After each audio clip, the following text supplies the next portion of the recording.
میں آپ کے ساتھ ایک بہت ہی اہم اور بہت ہی امپورٹنٹ مسئلے کے اوپر بات کرنا چاہتا ہوں، اور وہ یہ ہے کہ ہمارے یہاں جو شادی بیاہ کے معاملات ہوتے ہیں اس میں اکثر اوقات ہم لوگ اپنی کاسٹ کو یا ذات پات کو اتنا بڑا ایشو بنا لیتے ہیں کہ اس کی بیسس کے اوپر ہم شادیاں نہیں کرنا چاہتے.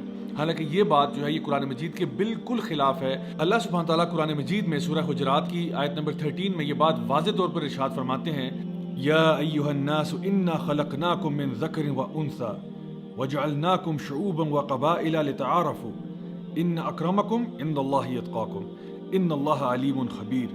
کہ اے لوگو، حقیقت یہ ہے کہ ہم نے تم سب کو ایک مرد اور ایک عورت سے پیدا کیا اور تمہیں مختلف قوموں اور خاندانوں میں اس لیے تقسیم کیا تاکہ تم ایک دوسرے کو پہچان سکو.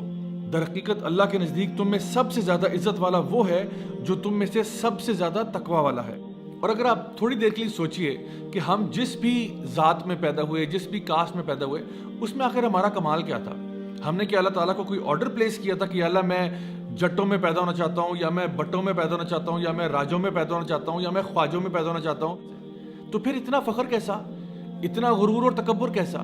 ہم تو بائی چانس انہی فیملیز میں پیدا ہو گئے اور ہم نے یہ سمجھا کہ چونکہ میں اس فیملی میں پیدا ہوں، this family is the best family in the whole universe. اگر یہ ریسزم نہیں ہے تو پھر ریسزم اور کیا ہے؟ نبی کریم صلی اللہ علیہ وسلم کی حدیث ہے جہاں پہ آپ نے فرمایا کہ جس شخص میں رائی برابر بھی کبر ہوگا، یعنی رائی برابر بھی تکبر ہوگا، وہ جنت میں داخل نہیں ہو سکتا. صحابہ نے پوچھا یا رسول اللہ، یعنی ہم اچھے کپڑے پہننا پسند کرتے ہیں، ہمیں اچھے جوتے پہننے کا شوق ہے، تو کیا یہ تکبر ہے؟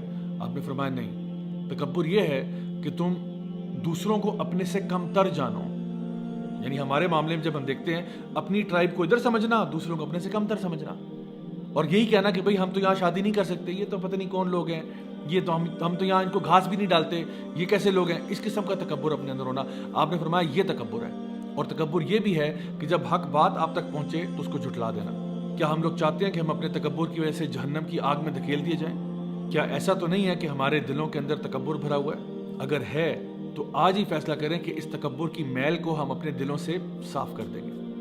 تو کیوں ہم کبھی کبھار تل جاتے ہیں اپنے بچوں کے لیے لائف کو ڈیفیکلٹ بنانے کے لیے اور ان کو فتنے میں ڈالنے کے لیے؟ تو اب بجائے یہ کہ آپ اپنی کاسٹ کو لے کے بیٹھ جائیں کہ جی ہمیں جب تک اپنی کاسٹ کا شخص نہیں ملتا ہم شادی نہیں کریں گے، آپ یہ دیکھیے کہ کیا وہ اچھے لوگ ہیں، کیا وہ اچھے اخلاق والے ہیں، اچھے دیندار لوگ ہیں. اگر تو ہیں تو پھر کسی بھی ٹرائب میں، کسی بھی کاسٹ میں شادی کی جا سکتی ہے. My dear brothers and sisters, I hope کہ آج کی اس چھوٹی سی ویڈیو سے آپ کو فائدہ ہوا ہوگا. پلیز اگر آپ کو میسج پسند آیا تو do share this with your family and friends and loved ones. شاید کسی کی خیر ہو جائے، شاید کسی کی بھلائی ہو جائے اس ویڈیو سے. انٹل نیکسٹ ٹائم، دس از می راجہ ضیاء الحق سائننگ آف. والسلام علیکم ورحمۃ اللہ.